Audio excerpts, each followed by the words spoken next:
Hi, everyone. I hope you're doing well. My name is Jessica Brown. I am a product manager at Microsoft. On Thursday, the 28th, we had a great online session with Florida Tech Career Services.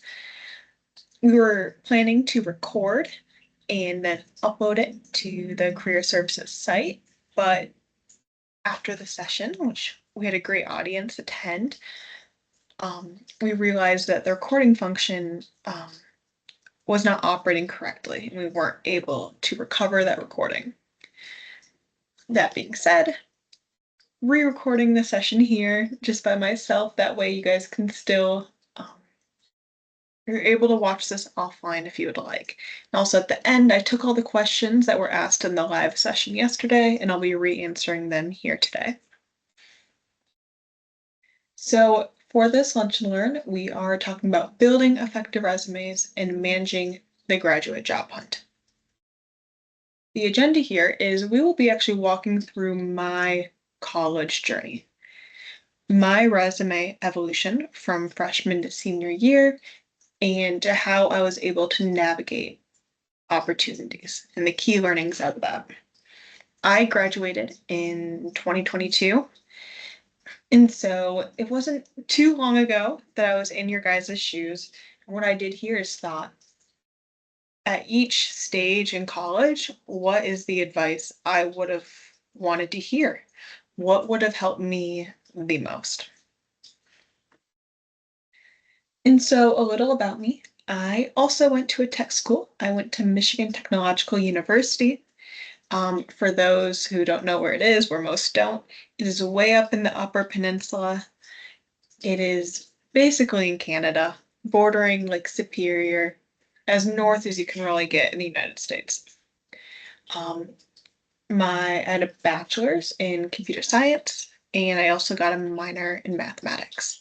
And so, coming out of school, my goal was to get a software engineering role.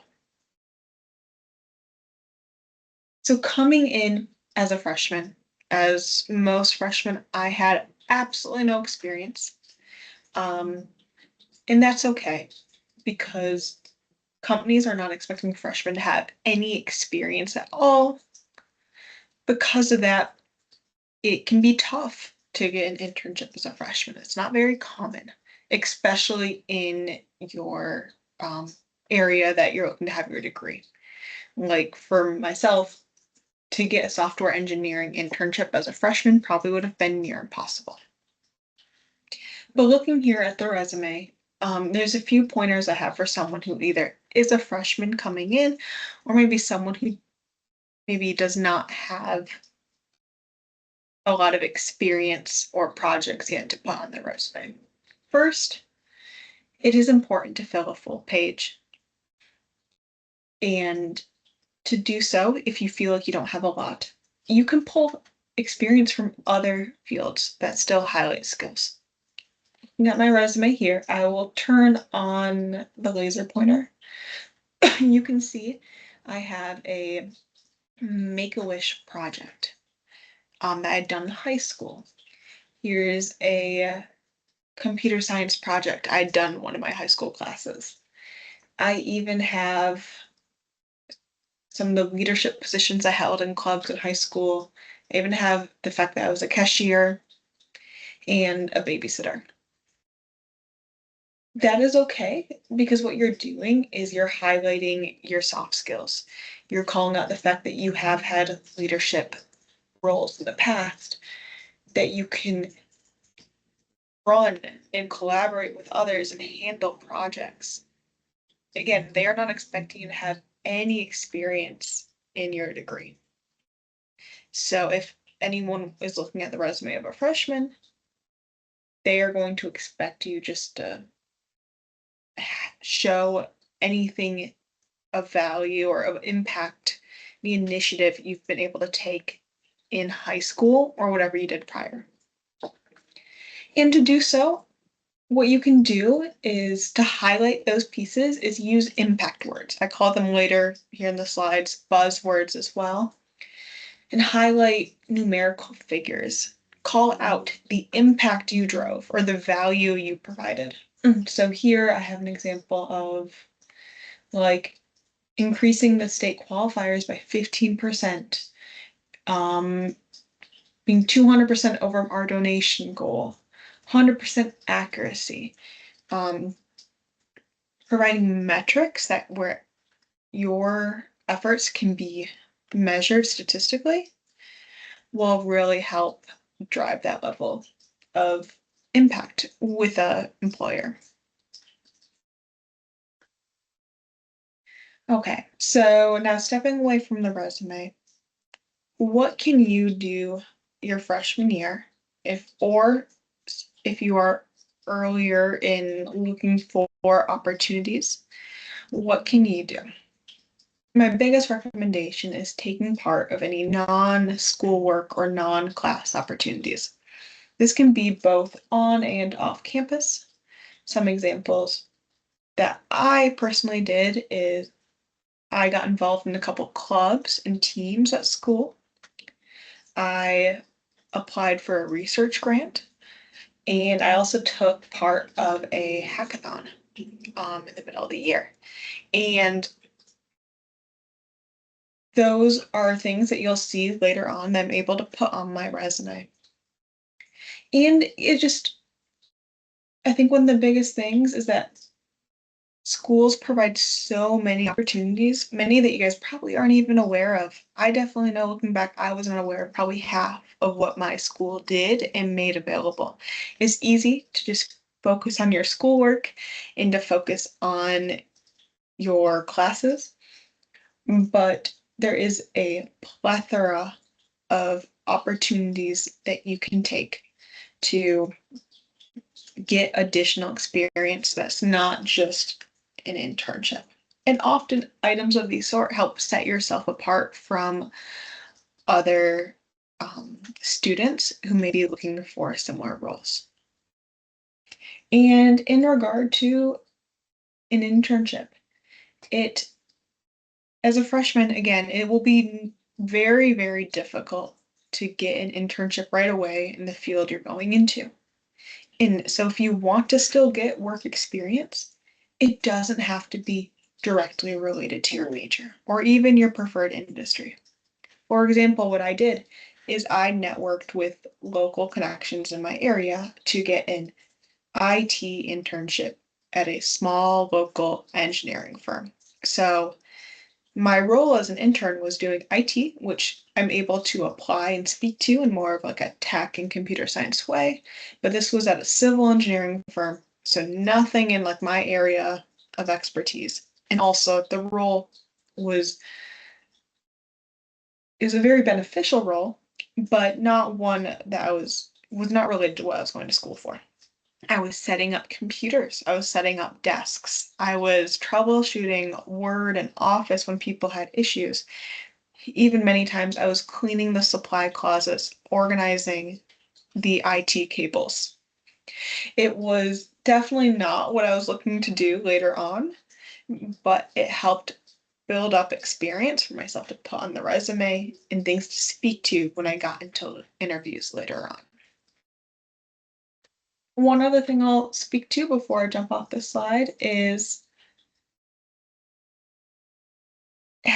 taking part in activities may play, you never know what the opportunities are going to grow into. And just be open and be curious. A month or two into my freshman year, I got an email about research grants that were available. And they were trying to have more undergrad students and early undergrad students get involved in research. And these were incredibly small grants. I'm talking like $1,000, maybe 2,000. And I saw the email, and 99% of the time I probably would have just ignored it, deleted it. Oh, that's not something I want to do, not something I want to worry about. But I made myself stop and say, no, this could be a great opportunity. And I applied. I ended up getting it, getting involved in research, and it ended up evolving into a 4-year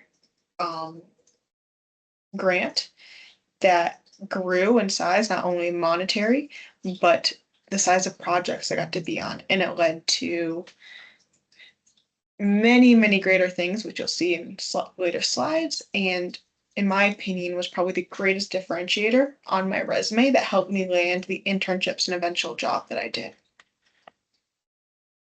Okay, so end of my freshman year, I go do that IT internship, been a part of a couple clubs, I started my research, and then we go into the fall of sophomore year and I updated my resume. So as a sophomore, companies are going to expect you to have minimal experience, if any. Again, at this point, you've only went through 1 year of school, and it is more of your like feeder classes or your initial classes. So you're very early on in your degree. But at this point, they'll always expect you to know the basics, and it is possible at this point, I would say, to get or more possible to get an internship in your um, preferred area or your degree, but it is still difficult because you're often running up against all the juniors here. So, my recommendations is if you do have some experience in college, whether it's internship or just projects, start to limit those high school experiences if possible. If you can't, it's okay. But if you are able to, start adding things from university. So, for example, I not only did I put my, oh, here we go, laser pointer. I was able to put my internship up here, but I was able to also put my research and I added my hackathon project. But if I didn't have, let's say I didn't have the research, I would have started putting projects I did in college. There's a couple group projects I'd completed, and I would have put those in instead of my high school projects or my high school events.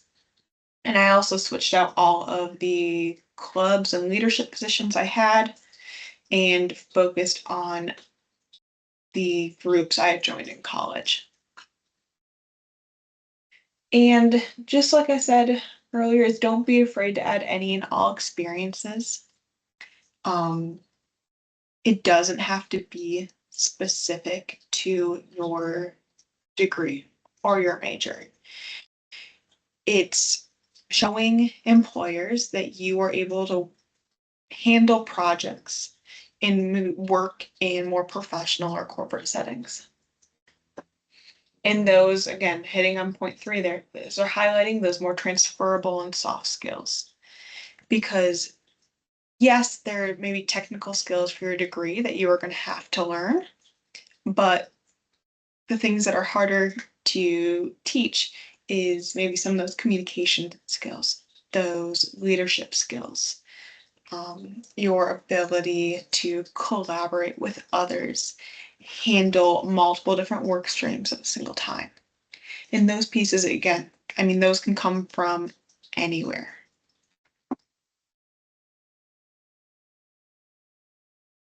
So, as a sophomore, these are my recommendations when it first comes to activities. If there are clubs that you have already been a part of or activities you've been a part of and you enjoy them and are passionate in them, invest in them. I would say continue them, keep trying to be an active member, and especially because one, I think there's potential for you to be rewarded for that later on. But along with that, multi-year involvement highlights commitment to employers. Because their hope is that if you were to come work with them full time, that you are going to want to stay there. And so you showing that in college you were able to stay part of a club for multiple years, you were able to do research or something for multiple years. Not only it shows that that club or that group or that project liked you enough to keep you on, but that you were loyal and committed and stayed a part of it even through handling all your schoolwork. And in regards to an internship, do not be afraid of networking, putting yourself out there. It is terrifying. And I promise you, when I was in school, it was the last thing I wanted to do. Because it's nerve-wracking, but it can lead to so many different opportunities and open up so many doors. And utilize university resources and events. Again, especially when it comes to like September, October, and it's career fair time, there's so many different smaller recruiting events, meet and greets, and such happening across campus. And it's easy to say, oh, no, I'm busy, or I want to hang out with my friends. Now, I probably did that more often than not. I didn't want to take the effort to go out and put myself out there because it's a scary thing. But I do recommend doing so. Um, what happened for me my sophomore year is I got an email from a club I was in, actually. My club for Women in Computer Science was putting on an event with recruiters at Ford Motor Company because in Michigan, auto industry is very big here. The last thing I wanted to do was go to this event that night. I My thought was, oh, it's going to be busy. There's going to be so many different girls there. I'm never even going to get a chance to talk to a recruiter. I was telling myself a million reasons why I should say no, but I forced myself to go. I forced myself to put myself out there and try something new. So I go to this event, and what I realized is that everyone was feeling the same way I did. And actually, because of that, a lot of people were not talking to the recruiters or going up to them. I think everyone was kind of feeling the nerves and the pressure. And I ended up striking up a conversation with a recruiter. We had a very good talk, not only about my work experience, but just Michigan Tech and the school in general, because she was an alumni. And that conversation led to an interview and an internship in software engineering. And if I would have never kind of pushed myself to go to that event, or pushed myself once I got there to then go, sit down directly next to this recruiter at dinner, I would have never gotten that internship. And so don't be afraid to put yourself out there. And if it doesn't work, that is okay. There were, this was the one success out of many failures my sophomore year. I failed an interview or two. I failed a coding interview. I reached out to others and never got a response. Um, and so putting yourself out there multiple times, it doesn't guarantee success, but all you need is one opportunity. You just need one door to open. Um, and so put yourself out there when you can. And so after my sophomore year, I had my software engineering internship at Ford, and then coming back my junior year. Junior year, this is a big year for internships, um, especially because what employers do is they love to hire juniors as interns, utilize the internship to see if they'd be a good fit for the company, and at the end of their junior year or junior internship, offer a job. And that way, they more or less have most of the people they're looking for um, to hire have already gotten some experience and exposure with the company, are familiar, they're not having to hire net new. And so most companies are looking and prefer to bring in juniors. And so they will expect you at this point to have some experience. When I say that again, it doesn't mean internship experience. There's many people, most people I knew did not get an internship till their junior year, and that is completely fine. But they're going to look for you to have some project experience in your classes, maybe some other clubs or activities you're involved in outside of schoolwork that you are able to speak to. And if your degree is technical, which you guys are also tech school, I know aerospace is very big there, they're going to expect you to have some technical expertise and to be able to answer some technical questions. And as you can see here, I thought I would jazz up my resume a little bit. I added some color. As you can see, I messed around with the formatting, tried to figure out what I thought would be fun and maybe get the attention of a recruiter. What I will know is now with when you do online applications and all of the AI, often they look for a certain structure. So I was able to do this before the big AI boom. And so I would maybe say look to follow a little more standard structure. I've changed mine since. But at the time, I thought this might catch attention because, especially in tech roles, every single resume kind of starts to look the same black and white. So, my three main pieces here is if you're looking for a very specific role, you can customize your resume and you can even have different versions of it.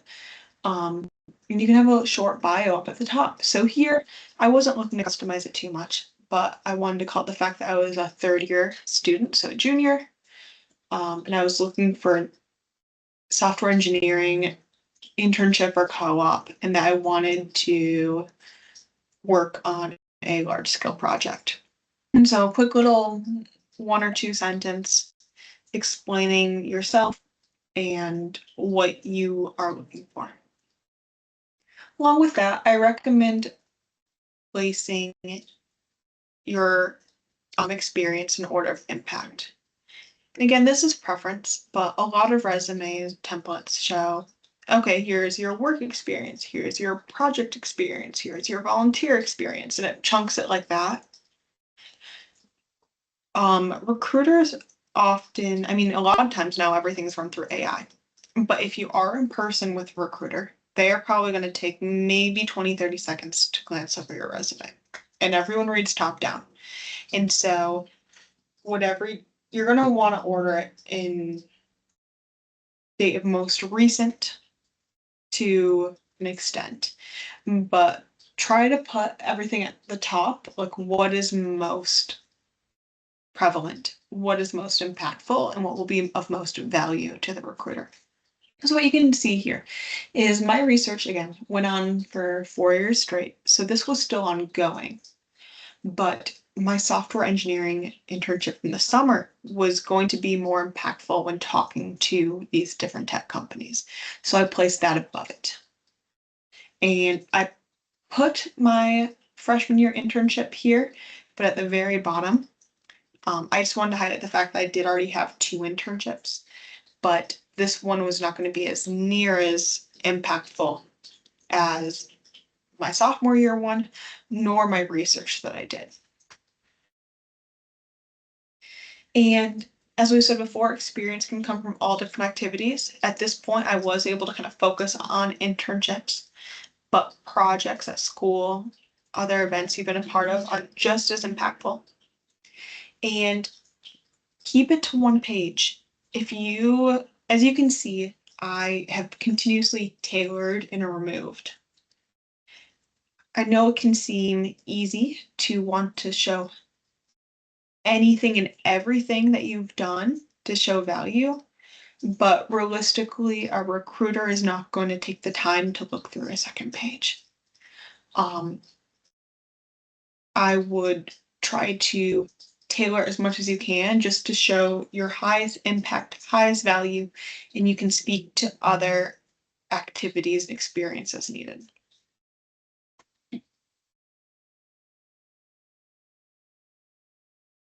As a junior, or maybe just someone who at this point has a decent amount of experience and has had a good amount of involvement in different activities, my recommendation is to apply for leadership positions if possible.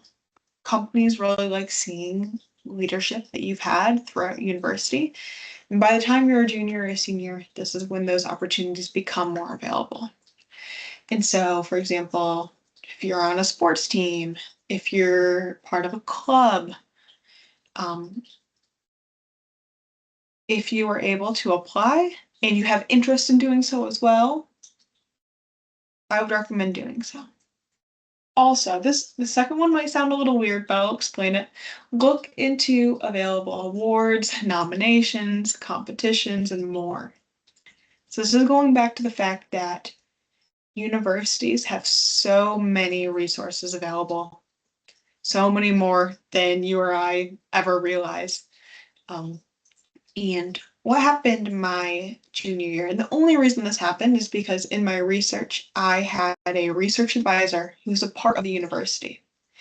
And teachers like to mentor a lot. And he shared with me that there was multiple different awards at my school level as well as at the national level that I could apply for and I could be nominated for through my school. And these were open more or less for most people to apply for, but we like the everyday student was not aware of it. The only reason I became aware of it is because my research advisor thought I would be a good candidate because of my work I'd done with him. So with that, I was able to put in these applications, get nominated, and then was able to win a few. And so I would just look at your like career services, your different resources available through FIT, and you might learn of some things that you don't know of.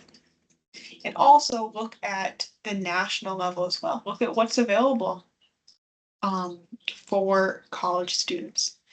And that could even be competitions.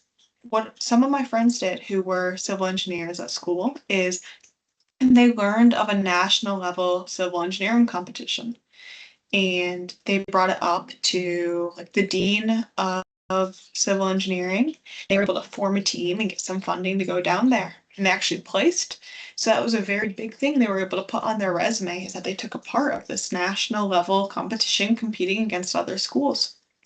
And so for your degrees as well, there might be activities, maybe conferences, competitions of the sort that you could take part of. So these are things that I wasn't thinking of when I was in school. I was fortunate enough to where I had someone bring it up to me. But if you want to be a little proactive, look at what's out there. I think there's a lot of different things that can help set yourself apart or help you gain more experience if you're looking to do so. And for an internship, because again, this is the big year to get internships is your junior year, put yourself out there via career fair and cold applications.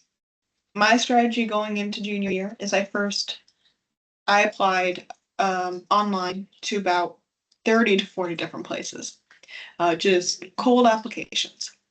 And I will tell you, most of the time you do not hear back. And that is okay. I think my junior year, I heard back from maybe 3 companies out of 30 to 40, but that's okay. It gives you experience in how to fill them out. It gives you some experience in handling different interview styles and structures. And it just, again, all you need is maybe 1 or 2 doors to open for you. And again, at career fair, put yourself out there, go talk to the different tables, to the different recruiters, and utilize the network you build. So what I ended up doing is my sophomore year, I'd interviewed with IBM and I failed it. That was one of the interviews I failed. And I built a good relationship with that recruiter. So I was really hoping in my junior year I could go back, redeem myself with that recruiter, and nail my technical interview because I'd been studying throughout the last year. I then learned that that recruiter had retired, and I could have just went back and met the new recruiters there and started from scratch. But I thought, you know what? Why don't I maybe see if he's still on LinkedIn? Chances of him being active if he's now retired is low, but it doesn't hurt for me to reach out. I did. I actually got a response from him, which led to him recommending me to one of his colleagues, leading to an interview. And then I was able to redeem myself and pass that next technical interview my junior year, which led to an internship at IBM. And so the only reason, I mean, in a different world, maybe I still would have gotten that internship, but it greatly helped reaching out to that old recruiter and having him advocate and be a sponsor for me within IBM from the start.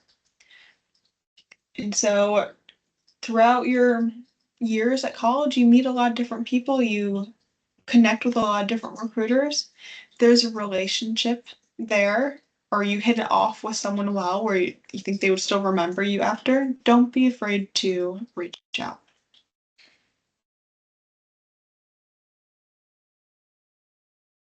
So going into my senior resume,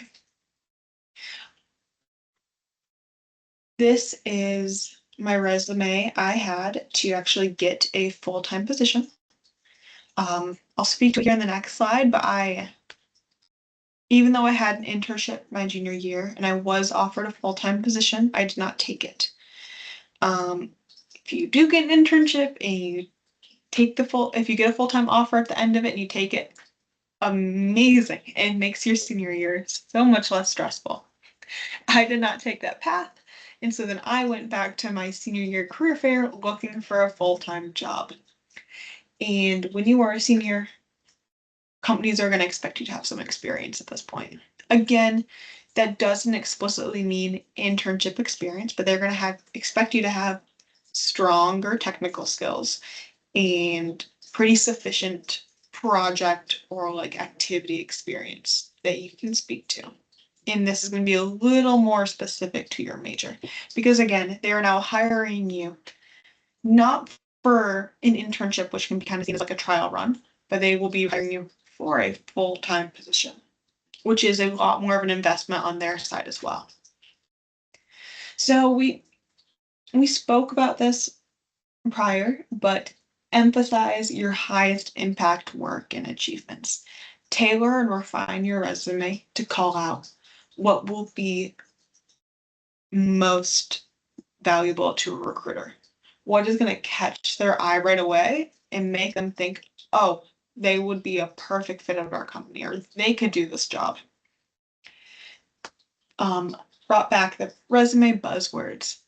And this is, for example, I automated, I increased, I led, I acquired, I collaborated, I developed.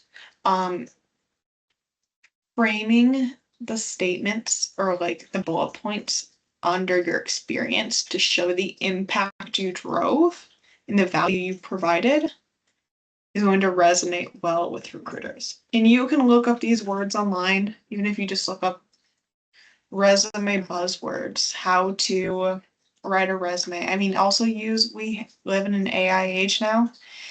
If you write out your experience, AI maybe can help you tailor and frame the words specifically to help drive the most impact. And then the third point here, and this is just my personal preference, is including extracurriculars and hobbies on your resume. I wouldn't have it take up a ton of space on my most current resume now. It really just takes up one line at the bottom. But I have found it can help spark non-work focused conversations that can build trust in a relationship with a recruiter or a potential employer. When I got that Ford internship and some of the networking I did in IBM, it was because we were able to just speak about non-work things and build a relationship with each other as colleagues and acquaintances.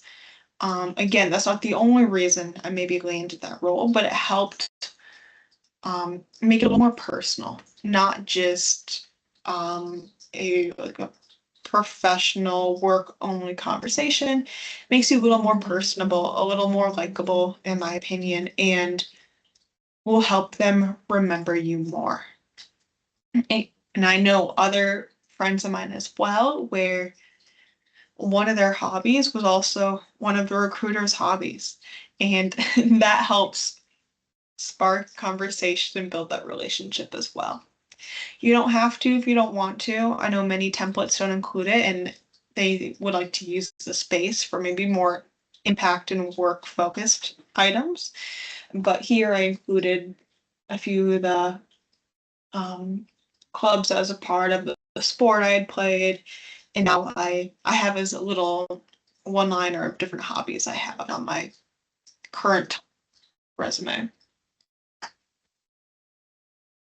Okay, so now I'll explain what I did my senior year, because as I stated, I did have an internship my junior year, but I did not take the full-time offer. And so my two main recommendations is number one, don't be afraid to cold apply. I know a lot of people say that you have to have a contact or a way in already to open up that door, and that most cold applications go nowhere. A lot of them do, but that's not always necessarily true. Also, be honest about your career aspirations, but analyze the situation prior. And I will explain that point. After my junior year internship at IBM, I was offered a full-time position, but I did not love my internship. It wasn't bad, but it wasn't necessarily the type of work I wanted to be doing for a full-time job. And I will say this, if I did not turn it down with no backup plan, especially given today's current market, if I had the opportunity today and I had no backup plan, I probably would have taken it because it is a very difficult job market right now. But what I had done throughout the summer is once I realized I didn't fully love the role I was in, is I started networking in IBM. And if you are an intern somewhere, know that you can do this. You can reach out to other departments, other people. Just say, hey, can I set up a quick coffee chat? I'd love to learn more about your role or your department, your organization. You have the ability to email anyone, and often people love mentoring. So that is what I did. I reached out, I networked with IBM Consulting, and they offered me a co-op throughout my senior year as a client-facing asset development intern, so kind of helping with their consulting work. The only reason I turned down my full-time offer is because I now had this co-op in IBM Consulting. And so I don't want to advocate for don't turn anything down if it's not your dream job. That is actually kind of the opposite of what I want to say here. And I kind of spoke on that earlier. Having other experiences and other internships, even if it's not your dream role, is still great. As you can see here, I did not immediately land a job at Microsoft. It took years of different internships in different activities, different projects to slowly build up my experience and my expertise and my brand, you could say, my brand or my reputation, to then catch the attention of a company like Microsoft. And so I would have never turned down a chance for experience. The only reason I did so in this case is because I had another opportunity I preferred. That being said, I'm not saying to take a job you absolutely hate and you could not see yourself in, or you think you would be miserable. But given the current job market, I guess just understand it might take time. So what I did is I then had a co-op. But of course, with a co-op, there's no guarantee that you're going to be offered a job at that. So I still had to fully dive into trying to get a job. So I was heavily involved in our career fair, reaching out to recruiters. I also cold applied again to dozens and dozens and dozens of companies. Probably of the 40 some companies I applied to, I only heard from two. But the two I heard back from were Amazon and Microsoft. I went through the interview process with both and ended up accepting a PM role at Microsoft. And so this is where I kind of mentioned earlier, don't be afraid to cold apply, because then again, even though I only heard back from two companies out of 40, One of the ones I heard back from is the company I now work for today. And so in my experience, cold applying worked. That's how I got my job here. Um, but just putting myself out there to 40 different companies, it gave me 40 potential avenues. Talking to probably 10 different recruiters at Career Fair, 10 different avenues there as well. And I still kind of had my backup or fallback plan in my co-op. No guarantee they're going to offer me a job, but with it being a co-op, maybe they would have. I do not know. Um, but that is where I ended up. And as you can see, it was a long road. It wasn't easy or simple. And no, also, I didn't have some master or grand plan in my head from my freshman year. A lot of this was an opportunity arose and it was right timing. And I put myself out there to try something new. A lot of this, it, for lack of better words, almost felt like I stumbled into, like, oh, I can't believe this door opened. Let me just try it. And even though 30 other doors had closed, this one door opened and I took the opportunity while it was available. Throughout this whole experience, I had extreme imposter syndrome. I felt like at every step of the way, oh, there's no way I could ever work for a company like this. There's no way I could ever do this or that. Or I felt like I didn't know what I was doing and I didn't know why I was there. If you feel like that, that is okay. You're not alone. I bet most people do feel like that, at least at one point in time throughout their career. And so freshman me or my sophomore me would have never thought I could have worked at Microsoft. I didn't have some master plan of doing 4 years of research, getting certain awards, working at IBM, working at Ford. It was a gradual process where slowly as I built my experience, more doors were able to open. So if you're able to take anything away from this, and I know I've already said these many, many times, this isn't new, but don't be afraid to put yourself out there. More times than not, it will probably not pan out, but you just need to pan out once. All experiences are beneficial and it makes you a multifaceted person. Not every experience you have has to be exactly in what you want to do. And actually, what this might do is it might make you realize that there's other things you like more. If I didn't highlight it heavily, but the role I'm in now and the role I accepted is actually a product manager role at Microsoft. My whole career prior, it was software engineering, and I thought I wanted to be a software engineer in code. And what happened is when I did my final software engineering internship and I started doing my co-op, I realized, oh, I like the PM side a little more. I actually am not sure if I want to be a software engineer. Um, and I don't know if I would have realized that if I wouldn't have taken different opportunities and tried different things. I might now today be in a software engineering role that I now realized I didn't like. So I only learned that from being a part of many different activities and experiences. Failure is a part of the process. I can't count how many interviews I failed or I bombed or companies I just never heard back from. And that is okay. It's all learning. It helps you learn how to interview better, how to be a successful employee. You learn from every single one of your failures. That's okay. I don't think you can succeed without failure first. Lastly, it takes time to build your resume and land your dream role.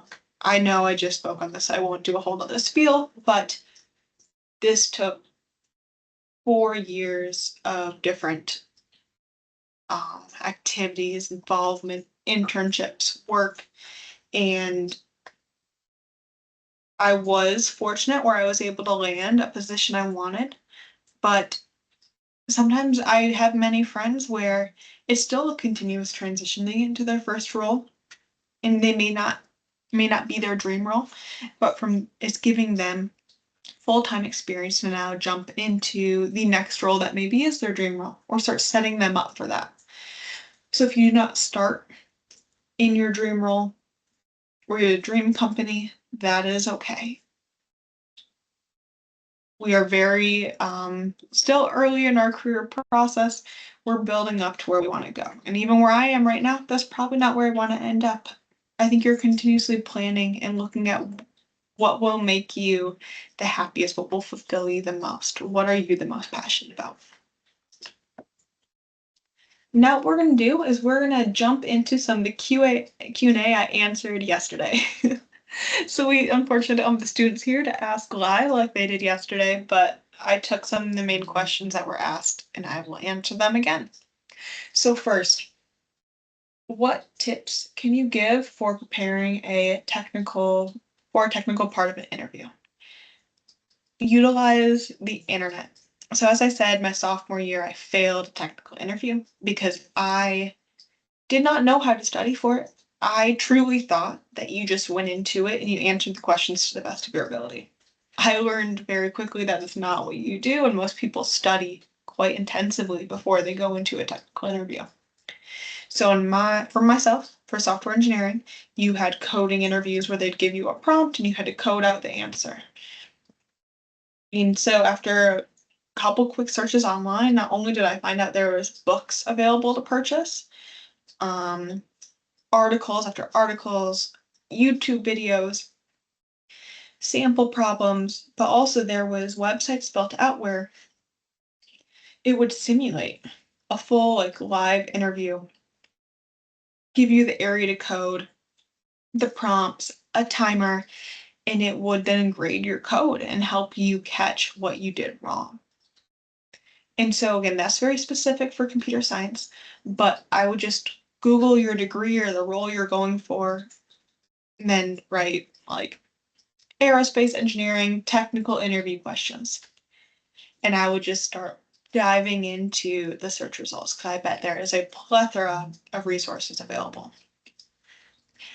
Another question was, how important is age when applying for entry-level jobs? The question came around if you are a graduate student who came and are doing now your degree a little bit later in life. Do you think that would affect your ability to get a entry-level job? My answer was no. From what I've seen, it does not. It's all about your experience. But I think this can be it can feel like a tough thing. I think both from if you feel like maybe you're older than some of the other applicants, or if you feel like you're younger than some of the applicants. And if you do have that concern, something you can do is if you have your bachelor's degree on there, you can remove the date you received it. So I've actually done that on mine because I don't feel that my age should impact my ability to get future jobs in any way, whether it benefits or negates it. I list out the fact that I have a bachelor's of science in computer science, a minor in mathematics from Michigan Tech, but it has no trace of any date of when it was received. Lastly, we got a question about, can summer internships be online? This was a question someone had where they were looking to stay local, but had interest in other companies that were outside of their local area. So we're wondering, is it possible for me to get an internship that could be remote, or do they all have to be in person? And the answer is it depends on the company and the position itself. Of course, there's going to be some internships that are easier to do online than others. For example, as in the tech industry, it's a lot easier to be remote, and I work remote right now. I don't go into an office every day. But there's other roles where you do kind of have to be in person. So what I'd recommend is when you are looking to get an internship, you can either ask a recruiter directly if what their internships entail and if you can be remote or if they're in person or if it's online. Often it will say explicitly post-COVID, they usually share that information, whether it's fully remote, hybrid, or fully in person. Often you can even filter on it as well. If it doesn't explicitly state it and you do have some concerns or questions, if it's a small company, you can probably reach out directly. If it's a larger company, I would say probably search it online. I bet there's other people who've talked about their experiences with that company and if, what the internships entail. And one other note I'll put is things may be different now post-COVID, but prior, a lot of companies would actually help pay for your housing if you had an internship. Because again, they understand that you guys are students, that an internship salary might not be able to fully cover the cost of living in a certain area. So they help provide housing and other amenities to help make it feasible for you to do an internship there. Again, my experience with this was a little more pre-COVID. So now that online learning and remote work is a little more common, I'm not sure if how many programs still do that, but it might be an option. And so those were the main questions we had in our Q&A. Thank you guys for making it this far through if you're still here. Feel free to connect with myself on LinkedIn. I brought this up in the live session as well. Again, my name is Jessica Brown. I work at Microsoft. I will share my LinkedIn as well, so it can be maybe posted under this video, so you guys can be more than welcome to connect if you'd like. Oh, one other note, another question we had is it was asked if I'm able to review individual resumes. Unfortunately, I'm not able to, but again, as I just stated, please feel free to connect with me on LinkedIn though. That's more than welcome and I'll gladly accept them all. So thank you again. I hope that you guys have a great career fair season here. Utilize all your school resources if available. I know that there's a lot of resume building and resume review sessions happening. And so you can, if you do want your resume reviewed, you can look into those. And best of luck at looking for opportunities. So thank you all.